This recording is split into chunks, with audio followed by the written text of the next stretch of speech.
for coming to our seminar tonight. We will present you an innovative treatment option for obstructive sleep apnea. We call it OSA. And tonight we will introduce to you a new horizon for OSA treatments. Dr. Liu from Taiwan will introduce the intra-oral negative pressure therapy to you.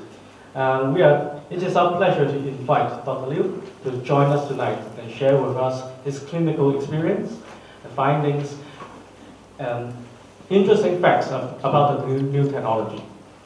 Dr. Liu is a medical doctor in Otorhinolaryngology, and he is now the medical consultant in the Somnix company. So why not give a big hand to Dr. Liu and invite him on stage.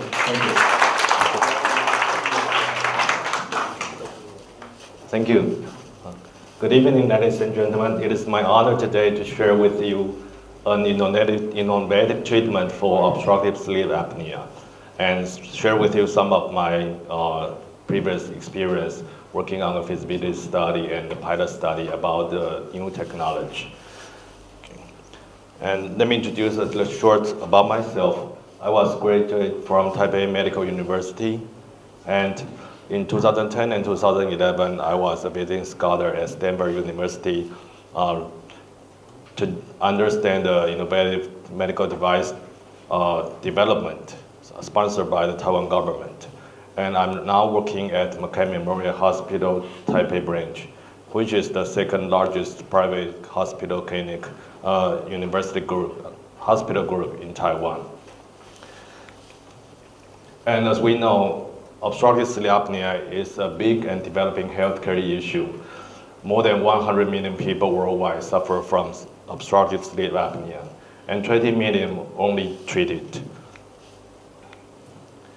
And regarding the market, there will be about $20 million in 2017, and only 17 market growth rate per year.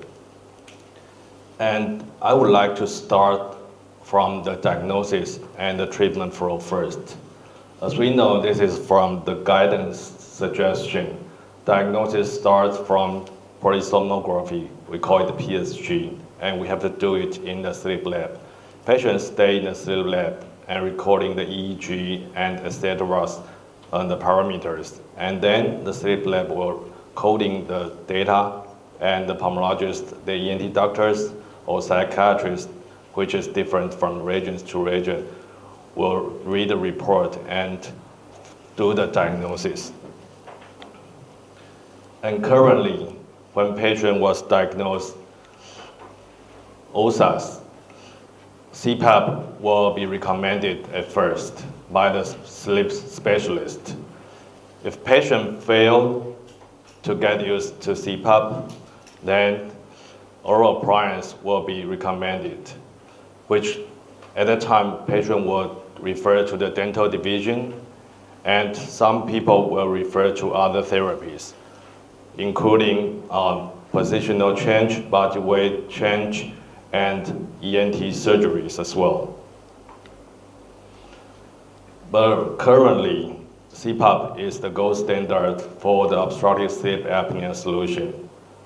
About the surgeries, actually there is no consensus between ENT doctors which kind of surgeries is better than the other one. Surgery is most a salvage therapy for fail or do not tolerate PAP therapy most of the time. And there's no optimal screening or image accurately predict which patients are most likely to benefit from surgery. At first, we need to have a patent nasal airway.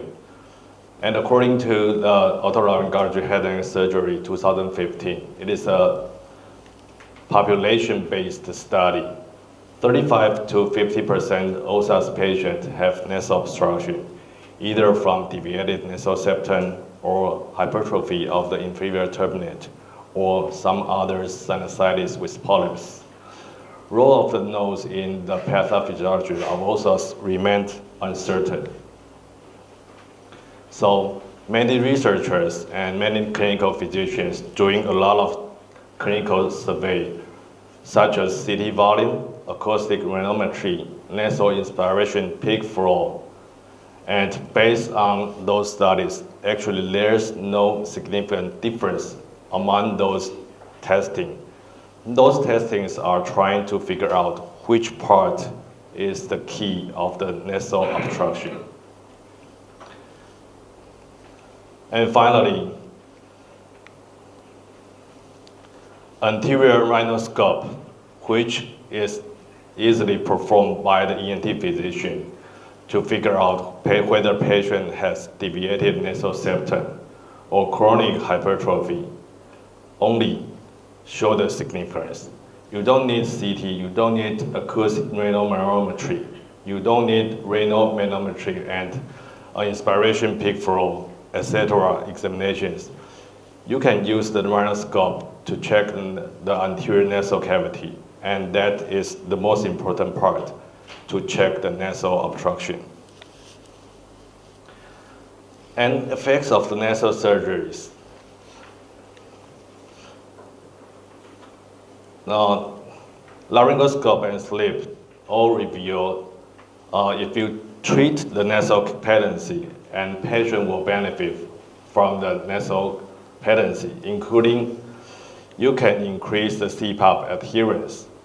And the cost-effective analysis showed if you treat the nose and keep it patent, and it is cost-effective treatment for the healthcare system. And we also reviewed the other data, and actually no significant improvement in AHI in random effect of models. So which means if you do a lot of treatment, including tracheostomy, UPPP, MMA, LAUP, UPPP, multi-level surgeries, including radiofrequency and pillow implant, those only benefit for certain kind of patient. You cannot use one kind of surgery to treat all patients.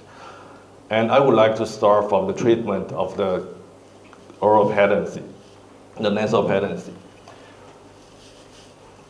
You can see from the nose to the trachea, it is kind of a highway.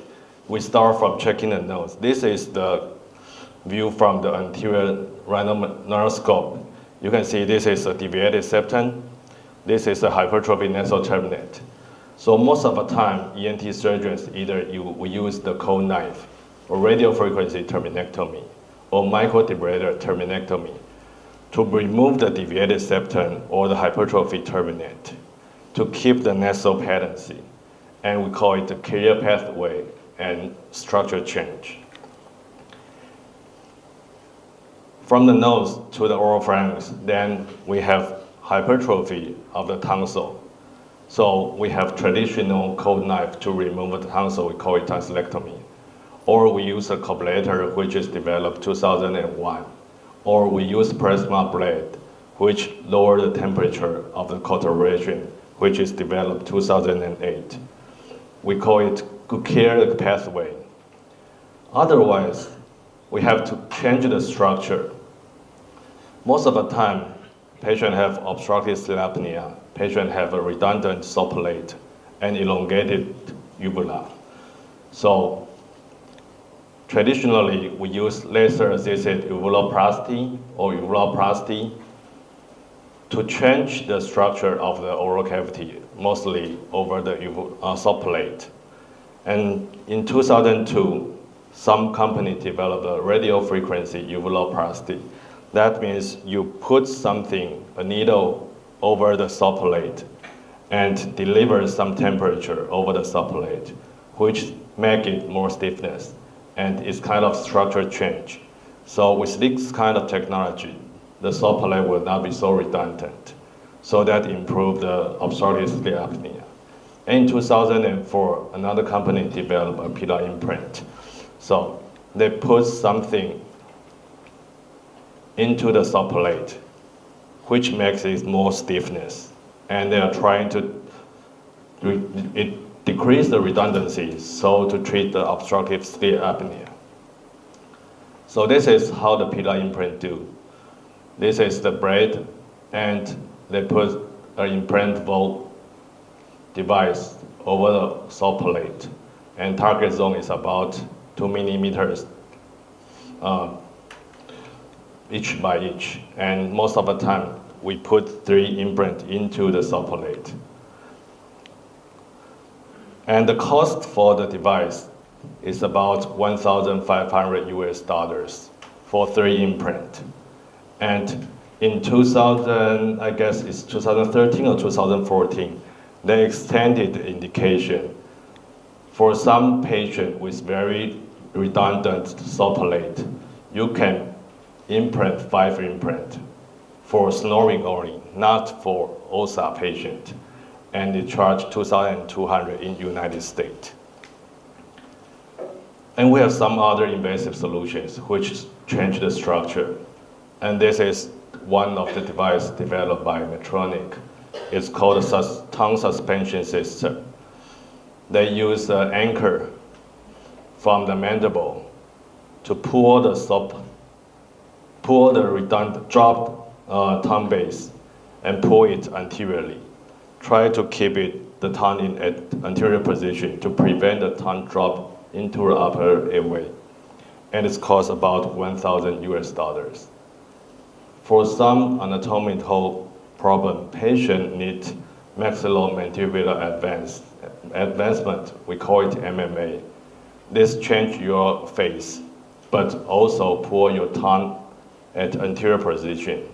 But this is cost effective and this is more burden for the patient. Of course, the ultimate way is to change the air flow from the trachea. So for very severe patient, it is seldom in Asia. Most of the time it happens in United States because patients are more based in United States. They have to use the tracheostomy to keep the airway pattern. Right now, in 2014, they approved the new treatment, which is called hypoglossal nerve stimulation. It's kind of like a pacemaker. You implant an electrode over your hypoglossal nerve and another sensing lead over your chest wall. When the sensing lead do not sense your breathing, do not change the chest wall movement, the electrode stimulate your tongue, and the tongue will contraction, which prevent the tongue drop into the upper airway. And in 2014, it got cleared by FDA, but the surgery, including the device, cost about $30,000 US. So what is the new developed currently? This is a new invasive solution, which is called Revent. This is a little bit like the tongue suspension device, but it is more like an absorbable device. I can show you a small video about the device.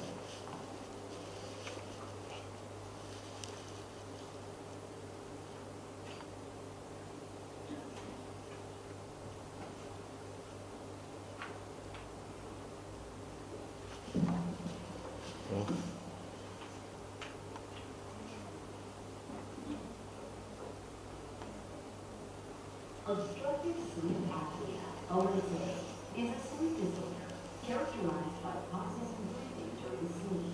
Blockages in the airway prevent air from flowing and create pauses in breathing called apneas. The Revent sleep apnea system is used to treat OSA by stabilizing the tongue and the Each implant is comprised of a silicone elastic element that, when stretched, is wrapped in a bioabsorbable polymer. 我会再多讲一点，再 break，我再讲好了。 Anchors the implant in place. Up to 4 implants can be placed. Within a few short weeks, obstructive sleep apnea, OSA, is a sleep disorder characterized. Sorry for that. Just came back again. Blockages in the airway prevent air from flowing and create pauses in breathing called apneas. The Revent sleep apnea system is used to treat OSA by stabilizing the tongue with 4 small implants. Each implant is comprised of a silicone elastic element that, when stretched, is wrapped in a bioabsorbable polymer. The implant has 2 loops through which tissue healing anchors the implant in place. Up to 4 implants can be placed. Within a few short weeks, the loops of the implant will self-anchor into the tissue via normal healing, and as the bioabsorbable polymer is slowly absorbed by the body, the dynamic benefit of the implant is initiated without hindering normal tongue motion, such as speaking and eating. This tissue retraction creates space in the airway behind the tongue, allowing for unobstructed airflow during sleep with no external devices or changes to lifestyle. So as you can see from those invasive treatment, many medical doctors and many manufacturers and medical device companies are trying everything to keep the airway pattern from the nose, from the soft palate, from the tongue, either implantable or non-implantable. So about the non-invasive treatment, which is the gold standard, the continuous positive airway pressure, has been developed and has been suggested for OSA patients for decades. But are there any new things which we can do to treat obstructive sleep apnea patient non-invasively? These are 4 major hurdles for the OSA patient using CPAP. And in 2013, the founder of the company's Somnix, Dr. John Ju Chen, came to me. He said he has an idea. He's trying to develop an oral negative pressure therapy, which tries to stabilize the tongue and soft palate with a vacuum-like machine, which passively stops the soft palate and tongue drop into the oral cavity.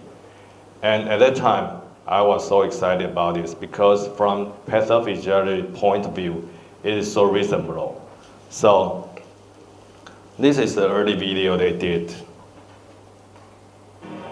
iNAP creates a gentle vacuum in the oral cavity, stabilizes the tongue and soft tissues, and frees the airways, thus enabling uninterrupted sleep.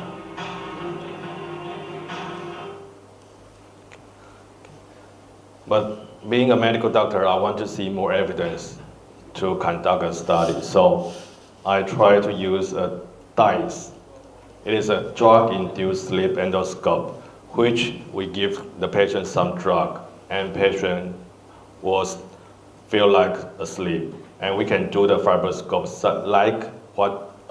as if he is sleeping. So we can have a redundant soft tissue. So I'll play the video.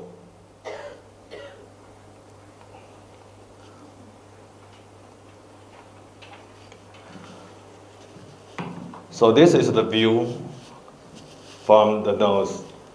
So this is anterior, this is left side, and the other is the right side. And this part is the soft palate and uvula. So before the device turn on, you can see the soft palate and uvula collapse and drop to the posterior pharyngeal wall, and we call it obstruction, just like you see from the video previously.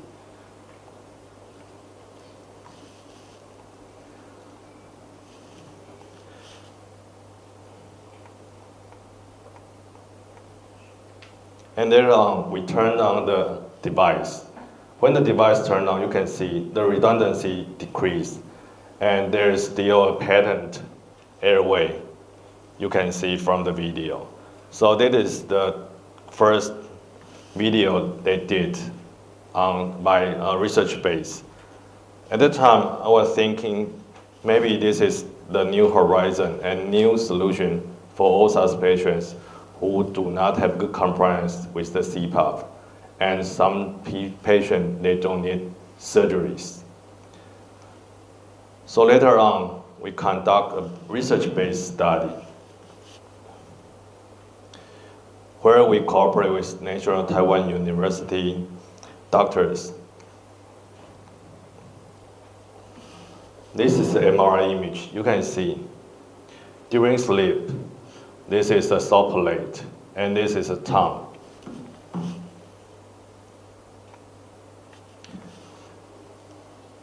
During each inspiration, expiration, you can see the soft palate and tongue prolapse, and the airway was obstructed.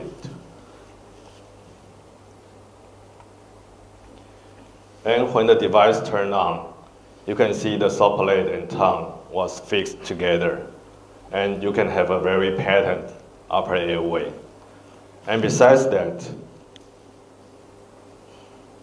you can see over here, the black color represents the air.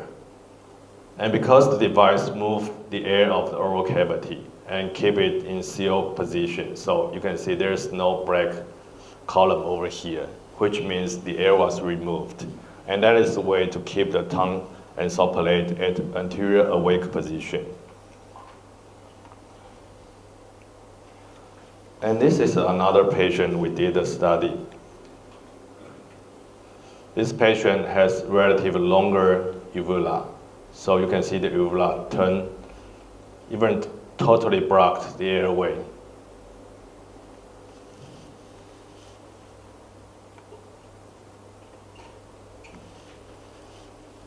And this is when the device turned on. You can see the soft palate and tongue were kept in position very well. And the white color is the tube. So with this scientific evidence, I decided to write a protocol to test the device. So this is how the device looked like. As you can see, maybe some people have already tested on the device. There are three components of the device. The first one is a console, which delivers the negative pressure. Actually, it's quite discreet.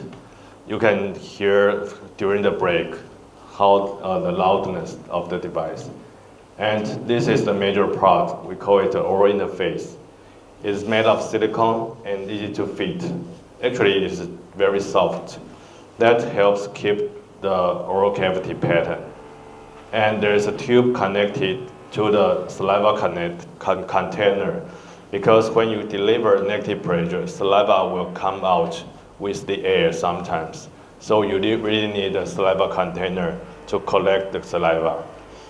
Some patients ask, will I have a lot of saliva during sleep? Based on our previous study, the saliva collection for each night is about 5 milliliter, 5 cc to 10 cc. It's not much. It really depends on how you react to the device. So for me and for Somnix, I think with this kind of negative air pressure device, you can restore your natural breathing with your nose. And because when you remove the air of the oral cavity, when it's sealed off, the pump will stop pumping. So less battery saving, so it could be battery powered. And you don't need a mask for that. One of the patients who was enrolled in the study, he came to me, he said, I don't like the CPAP mask because I cannot side sleep. Because when we turn side sleep, sometimes the mask shifts and leak most of the time. And with this kind of device, I can turn side sleep. I feel more comfortable, wake up in the morning. And it is comfortable. Anyone use CPAP before, please raise your hand. Do you like, how long did you get used to the mask? From first time? Weeks or month? Month, yeah. And some female patient told me she don't like the mask because when she wake up in the morning, there is a press on the face.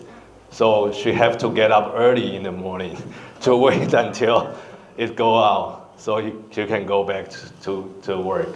So, and sometimes people have portable need because people travel a lot. They want to go out with good sleep quality. So they need some portability for the device. So I think the device is good, and maybe during the break, you can try it, you can feel it.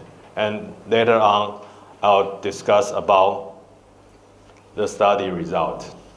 And we conducted 2 studies, the first one is feasibility study, because in 2013, Dr. Chen came to me, told me about the idea. But at first time, people don't know which kind of patient will benefit from the device. So we enroll some snore patient, only simple snoring. We enroll some mild obstructive sleep apnea patient, moderate sleep apnea patient, and severe patient. And with this feasibility study, we know some patients benefit from the device. And later on, we conducted another larger scale study, which is called a pilot study. There are 4 medical centers in Taiwan enrolling in the study, and we can get more data about the result. And I think we can take a short break, and we can feel about the device. And later on, I'll talk about the study result. Thank you.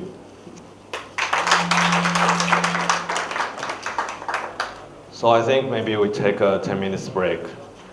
How did you seal cavity in the mouth? Yeah. When you remove the air, it's kind of, I can take it for example. We use the hook on the glass at the restroom. When you remove the air pressure will come out from the back, push it anteriorly. It's kind of a closed system. So once you remove the air, the soft palate and tongue will keep in position so that you create this kind of environment. The oral cavity is got to be airtight before you create this negative pressure. You mean? If you open the mouth, Oh, good. Okay. pull the air out, the air will flow in. If you open the mouth and the seal-off will not maintain. So most of the time you have to close your mouth. So what happens if you sleep and then you open your mouth? When you open the mouth, the pump will start pumping again, and to remove the air again until it's sealed off again. When people sleep, a lot of people have the habit of opening the mouth. Okay, I don't understand. For habitual mouth breathing patient, the device also helps them to close their mouth, because with the device, there is a stopper at the front and the gun shield at the second part, and those help you to have a closed system. And once it's sealed off, the air pressure helps the system more stabilized. So, of course, some patients cannot maintain seal off because they have very high heart palate arch. They cannot maintain the seal off. So, most of the patients have to test the seal off before they use the device. If they can maintain the seal off, they will benefit from the device. And if you are a medical doctor, especially ENT physician, the best way is you check the nose. You need to make sure the patient has a good nose, and then he or she will benefit from the device. Otherwise, if some patients have nasal problem, they will try to open their mouth during sleep, and they will not benefit from the device, or the oral interface will drop during sleep. Can you, by closing the mouth, usually you can retrain the nose from breathing, right? Yeah. It helps, but even if the patient has some nasal problem, maybe like inflammation in the nasal cavity, or do you think we can try to train the nose breathing instead of the mouth? Yeah, I think for those patients who have nasal problem, either allergic rhinitis or something, they need to receive regular treatment first, yes, along with the device. In some case, if they got sinusitis, acute sinusitis, at that time, maybe they shouldn't use the device during certain days. Otherwise, they will suffer. Because they cannot breathe. Yeah, otherwise they cannot breathe. The device will stop if they create enough negative pressure. Yeah. And the device will then stop it like that. Yeah. Maybe I can do some demonstration later on. that is the way we call it intermittent negative pressure. So the battery is quite saving. So you can, if you use a whole new triple A battery and use it for 8 hours a day, you can use it for 1 week. A lot of OSA case, the obstruction may be the lateral wall collapse. Lateral collapse, yeah.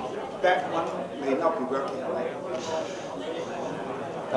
That is an ongoing study because we need dice to evaluate the sleep situation. Yeah. Now, because it is a very new solution, so most of the medical doctors are so interested in certain kind of idea whether this kind of patient will benefit from the device or not. So there are some studies ongoing. So for a study, do you initially do a sleep endoscopy first to assess the site of obstruction before you submit the patient to do this? No, I don't do sleep endoscopy for those patients because actually it takes time for patients to receive a sleep endoscopy. And it is not a standard of care overall in every country. Yeah. But I mean, you can actually subject the patient to a sleep endoscopy with a device, and then you will find out whether the device is going to help. Yeah, of course, yeah. If some patient, they want to use the device, with a sleep endoscopy, you can predict how they benefit from the device before they actually use the device. Yeah. The lateral negative Yeah. But because you're going to do the study, you want to have a good result, and you have select those patients Yeah. that may be retro-fenetic. Yeah. Then it may Yeah. be working quite well, right? Yeah. For feasibility study, we didn't actually we didn't select certain group of patients because we want to know which kind of patient benefit from device. But later on, ongoing studies, of course, if you have some tools to select a good patient, and you will have a very good result. I mean, doing sleep endoscopy with the device is the best way to. Yeah. From my point of view, yes. Yeah. And the device be share with another patient, no? So once you use it, it's the end, right? You have to pay the money for the device, right? Interface. You can, yeah. The interface is kind of your toothbrush. You shouldn't use with others, but you can have a console, and the rest you can maybe share with your family. It's okay because you can disconnect that part. Yeah. About the clinical evidence of the negative air pressure device, because we know the idea is good, but we need evidence to convince the economic part, but also myself, also the patient. So in 2014, I conducted a study at McCain Memorial Hospital Hsinchu branch. We enrolled 48 patients, and turned out we have 37 evaluable patients. As I mentioned, this is a feasibility study, so we enrolled simple snore patient, mild, moderate, severe, obstructive sleep apnea patient.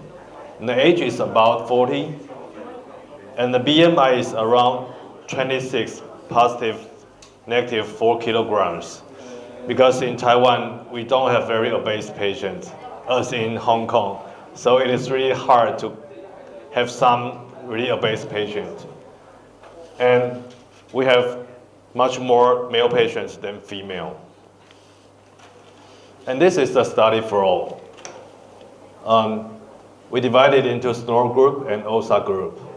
And we did nasal examination with the fibroscope. We did the oral examinations, and we did the feasibility evaluation, which includes the oral interface phasing test, oral vacuum stability test, to make sure patient benefit from the device. And this is also the spirit of a clinical trial.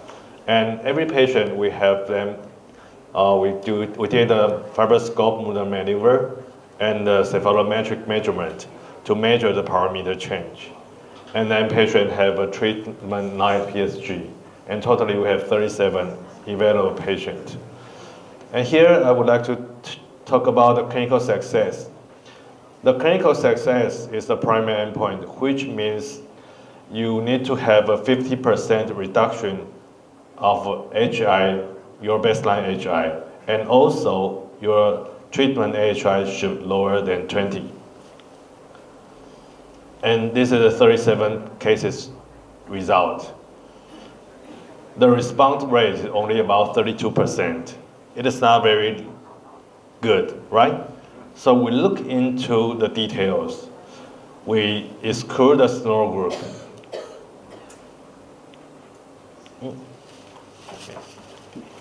And we look into the OSA group, which means AHI larger than 15. We have 32 cases, and only 11 reach 50% reduction and AHI less than 20.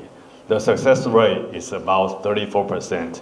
This is also not satisfactory. So we look into the subgrouping. So we look into the baseline AHI controlled and look into the BMI controlled for the responders and all patients. And then for AHI between 15 to 50, BMI less than 28, there were 14 cases, and 11 out of them reached 50% reduction and AHI less than 20. The treatment successful rate is about 80%. So during the break, I discussed with some other ENT doctors. We are just thinking about this kind of device will not benefit every patient. There must be certain group of patients benefit from the device most. So based on the feasibility study, we can have some idea that AHI between moderate to severe patient and not too obese patient will benefit from the device. But I need to emphasize, there's no many obese patients in Taiwan, so we actually don't know how patients, if they have BMI about 32, 33, how they respond to the device. So we also did a cephalometric measurement to measure the patient with the device, without the device, and with the device.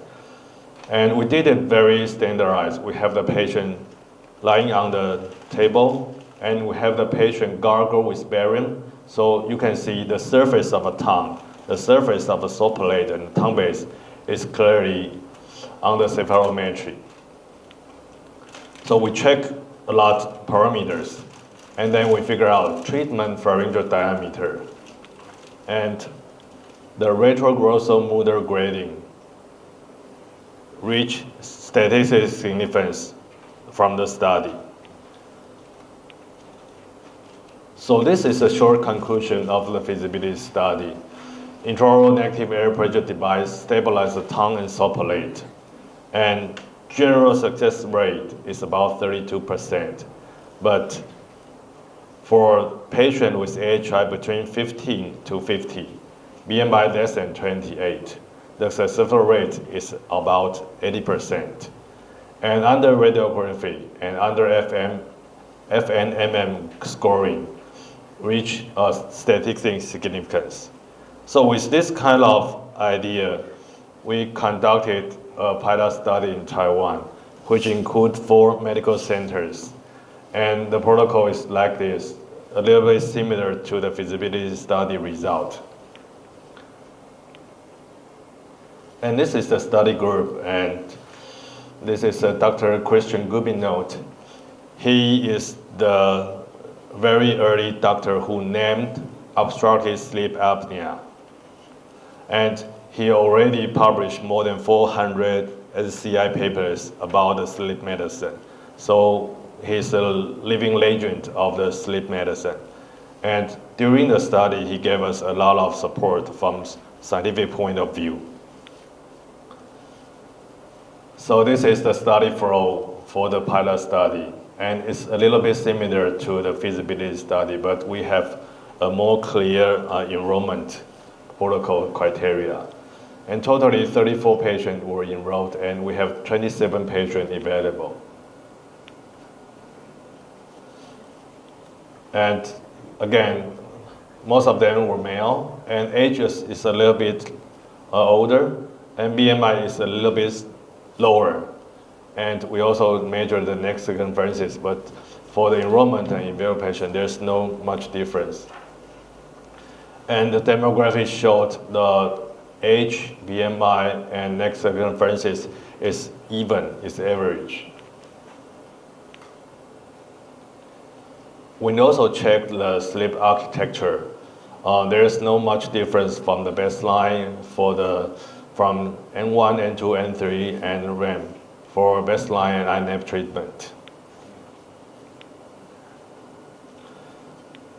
Okay. So the study results showed the mean AHI change is about 5.8. The mean AHI reduction rate is minus 77.5% for the responder group.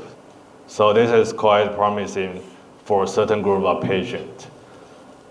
Some people ask, why those patients even worse?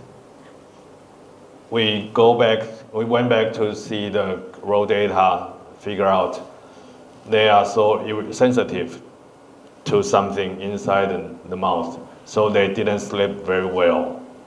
So among the discussion previously, I think if patient use the device first, they need to get used to the device for a couple of days, or even about 1 week.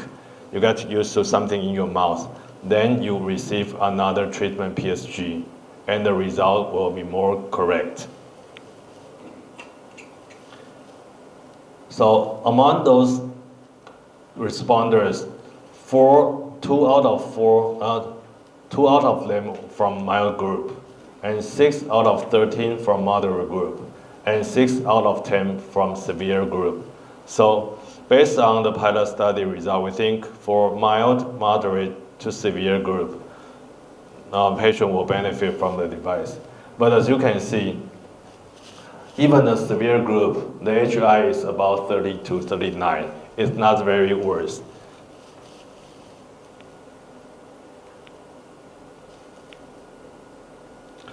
So this is a short conclusion of the pilot study. Treatment success rate is about 52% from mild, moderate to severe group. And it's kind of effective treatment. And there is no severe adverse effect from the pilot study. And I think this is kind of an alternative treatment for OSA adult patients who do not get used to the CPAP treatment, who have portability need, and who go out activity much more often than just staying at home.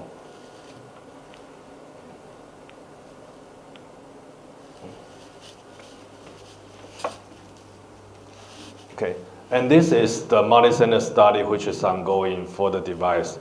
And this is, actually there are 7 sites in Germany, 1 in the United States. And we have Johns Hopkins as the third party to score the PSG result. And from this year, we add 2 more sites in Germany and 2 more sites in Taiwan. We want to collect more patient data to provide more stronger evidence. And also the result is also looking for FDA approval for the device. Right now, the device got CE mark approval, so it could be sold in Europe and some other countries such as Hong Kong, Singapore, Malaysia, and in 2017, December, Taiwan government, TFDA, gave the certificate for the device as well. So right now it's also available in Taiwan. And this is the ongoing study. We would like to tell the academic part more result and more evidence regarding the indication for the patient. Thank you very much. And I think I will leave most of the time for question and answer. And it's kind of more of experience sharing. Dr. Liu, can you go back a few slides, the pilot study in Taiwan during review? Go back. More.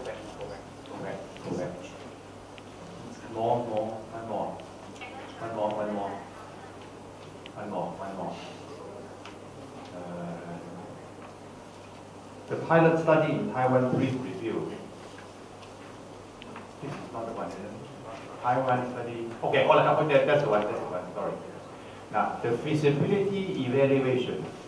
You say OI fitting test and oral vacuum stability test. How to do this? Okay. For the OI fitting test and vacuum stability test, we put the oral interface into the mouth, and we need to make sure patient can have a CO during the testing, because some patients, they really have a very high hard palate arch. Even the negative pressure delivered, there is still a space between the tongue and the hard palate. They cannot maintain CO off, so they are not a good candidate to use this kind of solution. So the fitting test and oral vacuum stability test is for that. The fitting test is to exclude some patients. They just don't like the oral interface. They don't have something inside the mouth. So some patients drop out from the oral fitting test, and some patients cannot maintain the CO off, so they are excluded. So these two studies are the same to the feasibility study. That means you put a oral interface to a patient. Yeah. And see how they like it or something like that. The first one is how they feel about the device. If they don't like it, they don't want to proceed the trial. They were excluded. And some patients, they cannot maintain CO, so the console keep pumping, but they cannot maintain CO. So that means they... Even when they are awake? Yeah. They are awake. They are awake receiving this kind of testing. So we try to have the patient lying on the bed at supine position and try to have them relax and see if they can have a CO off. That means when they fall asleep, there's no muscle power, and then they will have better CO off. Is there any side effect on this device? Among those study results, there is no severe adverse effect. I mean, there is no tooth drop out. There is no ulcer on the contact surface. Some adverse effect is very limited, such as they have irritative mucosa, but most of them subside within 15 minutes after they wake up and remove the oral interface.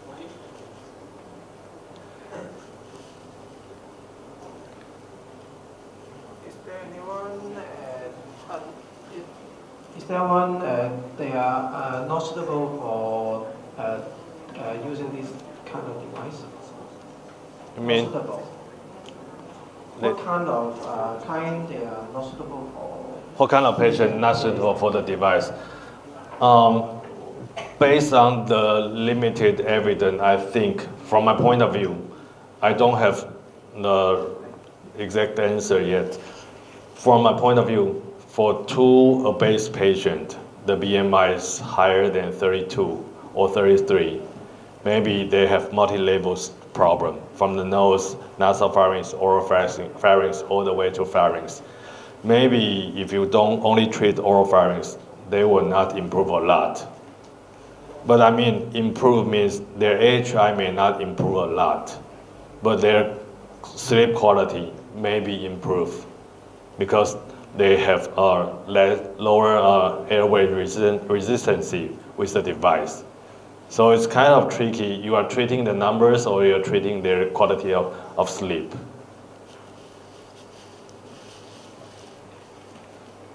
Patients that fail the classical UPPP surgery are usually candidates that have a tongue-based problem. That is why they fail the UPPP surgery. Do you think this device has got a place for patients that fail UPPP? This is a very, very good question. And among the feasibility study, the 37 patients who enrolled the study, 4 or 5 out of them received UPPP after they finished the study. And I have those patients receive another post-operative PSG to compare with the device and without the device and the baseline PSG. And I'm going to talk about this in Munich later on this April, but I can tell you the result. I think the result is very similar to those patients with the received UPPP.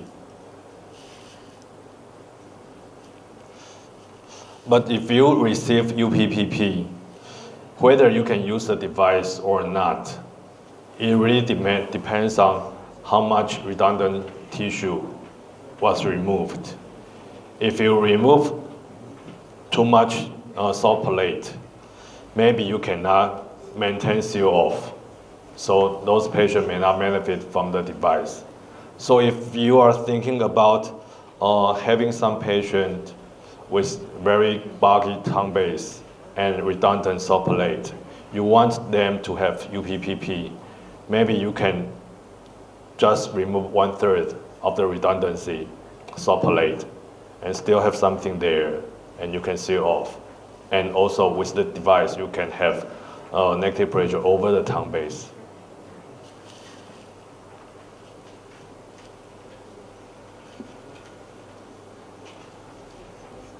So how good it is for snoring?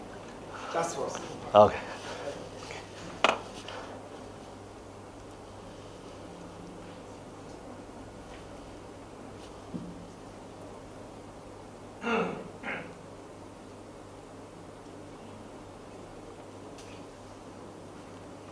Snoring is another issue, and every doctor, every patient would like to know about this as well. Okay.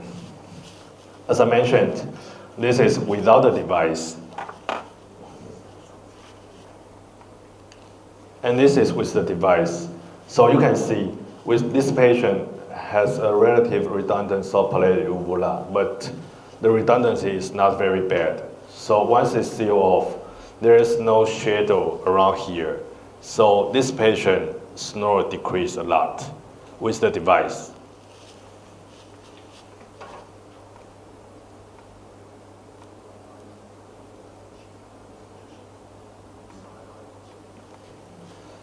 And this patient, as you can see here, the uvula is so elongated and redundancy is floating. Even with the device, there is some shadow over here because the mucosa is redundant. So even the tongue and soft palate fixed, snore didn't decrease a lot for this patient. So from my point of view, if some patient they do have severe snoring problem, you need to check whether he or she had elongated uvula or not with the device. If you want them to use the device to treat OSA, maybe if they are so worried about the snoring, maybe you can do some modified AOAUP or modified UPPP to reduce the redundancy of the soft palate. And that helps the snore and also the OSA. I think I should play.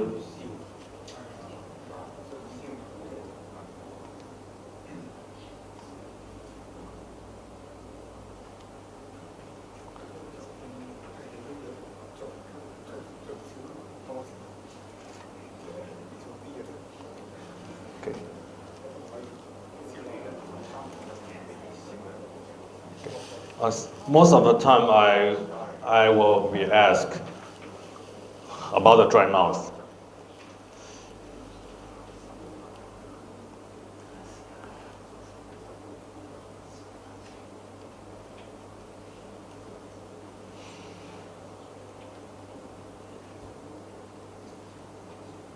Okay, here. Okay. With the device, you can still swallow your saliva. So later on, I'll play the video again. You can see a swallow event.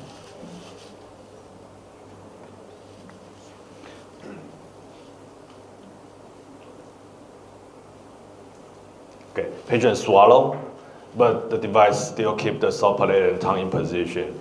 So that means if patient get used to the device, they can still swallow during sleep, and that prevent your dry mouth. So if you use the device at first couple of days, you are worried about something inside your mouth. You are afraid to swallow because you are afraid that the oral interface will drop out or something different inside your mouth. If you don't swallow, then you feel dryness of the mouth. But actually, you can swallow, just like how you sleep. Do you recommend reusing of the oral interface? You mean reuse? Okay. According to Somnics, they recommend the oral interface replacement is about 3 months. Yeah. It's like a little bit like the silicone nasogastric tube. You contact with saliva, and the silicone part will be a little bit yellowish. You don't feel it looks good. Yeah.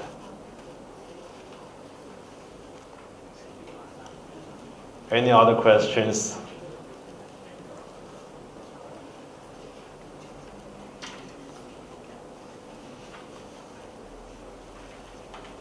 What is the comment of Professor Tien-Jen Liu, okay. Dr. Gumino, he recommend we cooperate with some other doctors to figure out the most precise patient subgroup for this kind of innovative treatment. Yeah.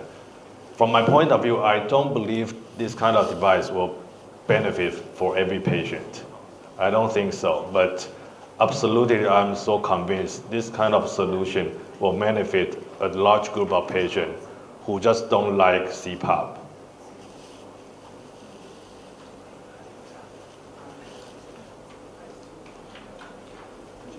So maybe the seminar stop here, and most of us can feel how the device look like, and if any question, we can still contact. Thank you.